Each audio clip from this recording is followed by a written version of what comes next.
ঈশ্বর এক পরম সত্তা ও মহাবিশ্বের স্রষ্টা।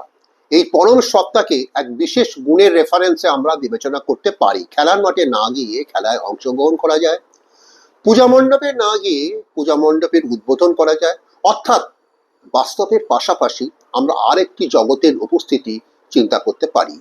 এই জগৎটির নাম হলো ডিজিটাল জগৎ বা ভার্চুয়াল জগৎ। ঈশ্বর একটি বিশেষ্য বা সর্বোচ্চ সত্তা। পৃথিবীর সমস্ত বস্তু বা পৃথিবীর মানুষের সঙ্গে ভগবানের ঈশ্বরের এক যোগসূত্র রয়েছে।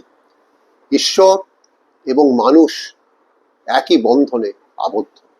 প্রতিটি মানুষের মনের মধ্যে ঈশ্বরের সত্তা লুকিয়ে আছে। সবকিছুই ঐশ্বরিক হয়। তাহলে মানুষের জীবনের অস্তিত্বটা কোথায়?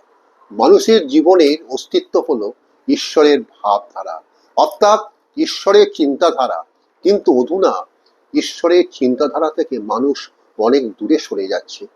তাই ঈশ্বরের সংজ্ঞা, ঈশ্বরের অস্তিত্ব নিয়ে মানুষ আজ আর বেশি চিন্তা করে না।